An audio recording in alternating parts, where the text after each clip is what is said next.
bienvenue pour cette nouvelle Actu Comics, l'émission qui revient plusieurs fois par semaine pour vous raconter les meilleures actus de l'univers des comics à la télé, au cinéma et bien sûr en comics. Au programme, aujourd'hui, nous allons parler du casting des 4 Fantastiques qui a été dévoilé. Nous allons parler de Wolverine, Deadpool, nous allons parler du retour des crossovers d'ici Marvel, nous allons parler des chiffres de vente de la semaine et plein d'autres infos sur les seconds tirages à venir et sur l'édition en France, enfin, de Zorro de Sean Murphy qui va enfin nous arriver. On commence avec le casting très attendu qui a été annoncé pour la Saint-Valentin des 4 Fantastiques version Marvel Studios. On se souvient évidemment des 3 films produits par la Fox, les 2 premiers films qui avaient un esprit très Stan et Jack, très cartoony, très enfantin, qui ont eu un certain succès et qui depuis ont été, vous le savez, supplantés dans la mémoire collective par l'affreux film de Josh Trank, un réalisateur qui a explosé en vol et qui a disparu des radars, un film sans queue ni tête qu'on a tous voulu oublier. On se souvient évidemment de l'apparition du Mr Fantastic John Krasinski dans le film Doctor Strange 2 et on attendait la confirmation de ce casting. Le film arrivera à l'été 2025. Il a même été interverti avec les Thunderbolts puisqu'il sort le 25 ou 24 juillet 2025, c'est la meilleure date possible. Donc énorme ambition de Marvel Studios pour ce film avec un visuel qui a été dévoilé, un visuel assez rétro, assez sympa, ça nous fait penser au dessin de Paolo Rivera et des choses comme ça, et un casting 4 étoiles puisque ça avait été plus ou moins annoncé, c'était une rumeur, puis ça avait fuité. Pedro Pascal jouera le rôle de Mr Fantastic, le rôle de Reed Richards. Pedro Pascal, vous le connaissez, hein, c'est le Mandalorien.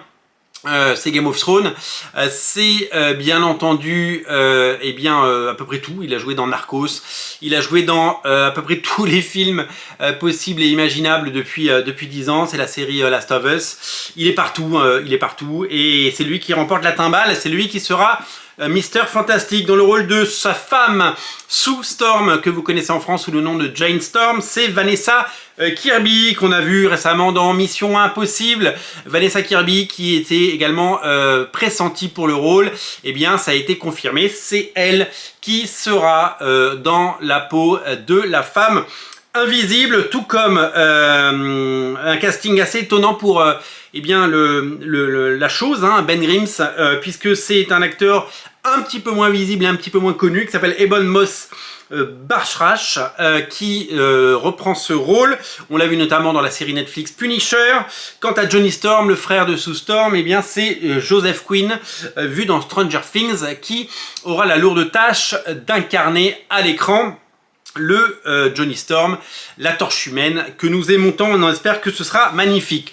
Voilà, donc ça y est, le film est campé, on a un logo, il y a un style un peu rétro, je vous invite à taper sur les internets pour voir à quoi ça ressemble. On attend ce film évidemment avec impatience, qui sera au mois de juillet 2025 quasiment en tête-à-tête et confronté au Superman Legacy de James Gunn qui lui sortira le 11 juillet, donc à 2 semaines d'intervalle. Les 2 films vont s'affronter et vont peut-être créer une émulation et peut-être que ce sera la fin de la super-héros fatigue et le retour des gens dans les salles devant les écrans si ces films nous donnent évidemment envie d'y aller. Donc un film qui est sur les rails et une excitation qui est palpable sur les réseaux sociaux puisque globalement ce casting et le visuel proposé sont assez bien accueillis, donc tant mieux, tant mieux.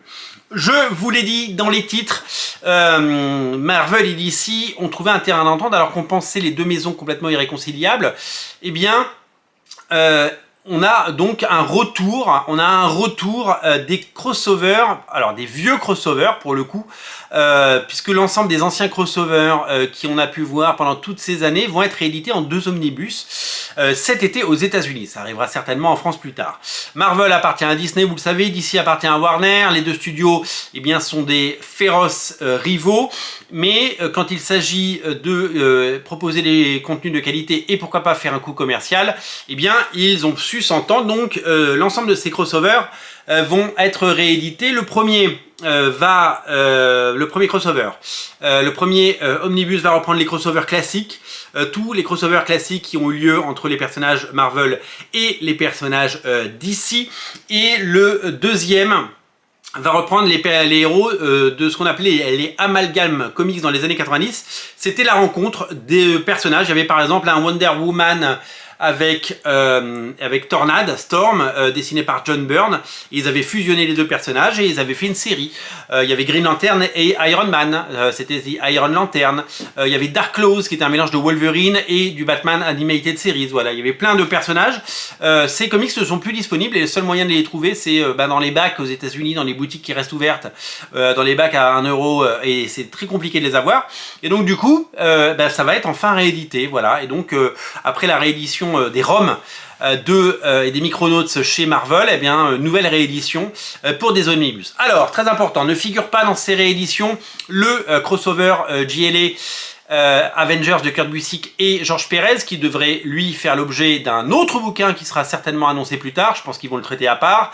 Et il n'y a pas non plus la réédition des crossovers Marvel Wildstorm. Vous savez, Wildstorm appartient à DC maintenant, et à la fin des années 90 il y a eu plein de crossovers absolument géniaux. Il y a eu X-Men Wildcats, bien entendu, qu'on adore.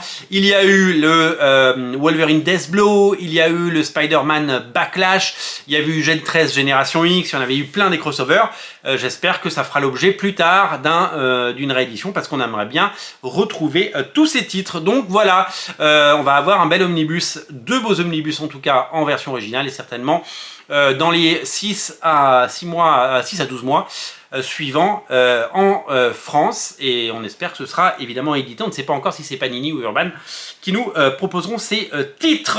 Puisque on a parlé de cinéma au début de cette vidéo, sachez que vous avez certainement vu, alors qu'il est le trailer, la bande-annonce de Deadpool and Wolverine, avec donc la rencontre au sommet de Deadpool et Wolverine.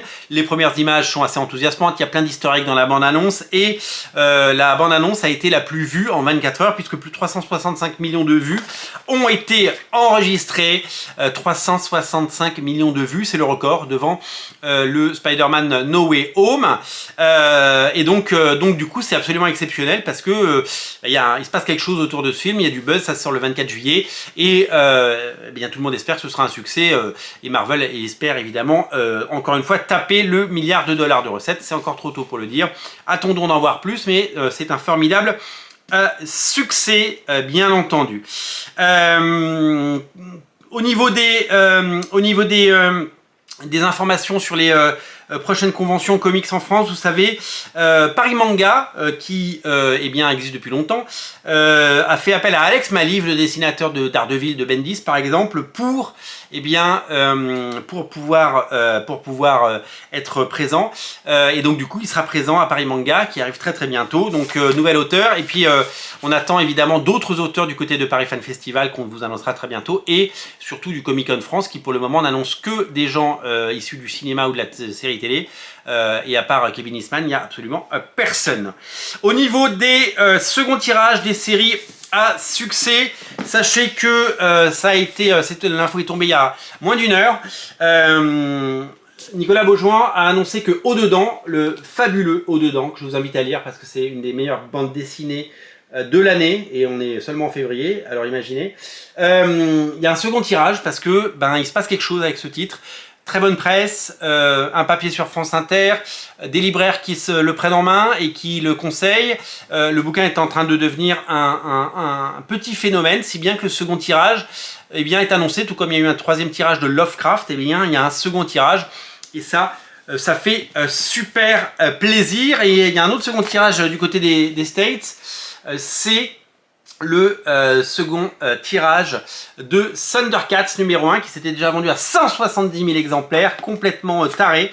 Une nouvelle couverture avec une couverture mi-couleur, mi-noir et blanc de Rob Liefeld. Ce sera la même couverture, mais cette partie-là sera en couleur, celle-là sera en noir et blanc.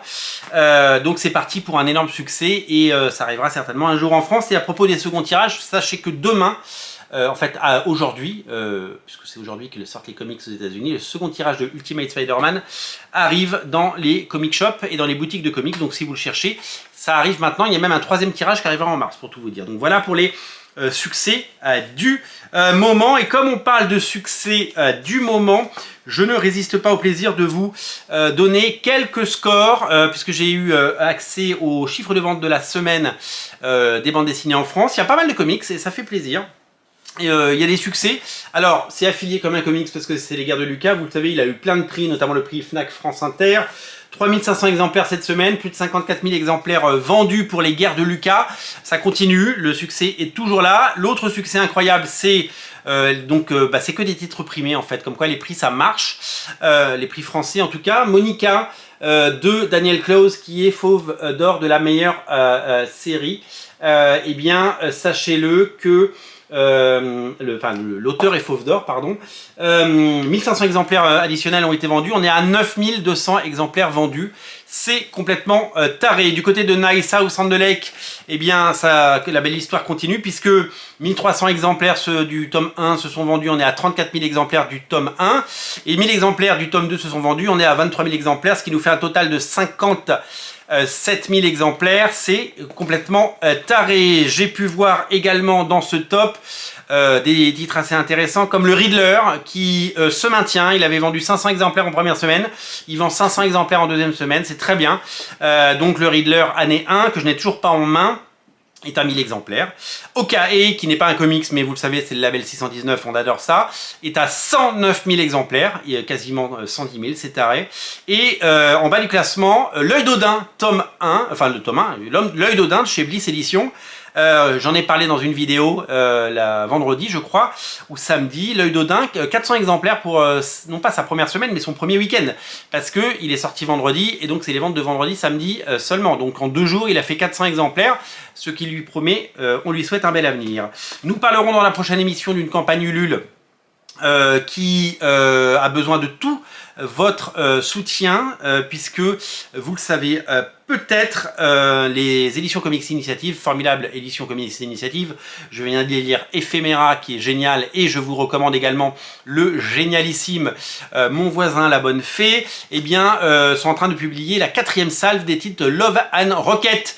C'est actuellement sur Ulule et il faut le soutenir, mais on vous en parle en focus là à la prochaine émission. Voilà, c'était un petit teaser pour vous donner envie. Voilà pour cette émission, merci d'être nombreux à la suivre, merci d'être nombreux à la commenter, à mettre des pouces bleus et à la partager si vous voulez soutenir la création et cette émission. On a un compte Tipeee qui n'attend que vous, d'ailleurs il n'attend que vous.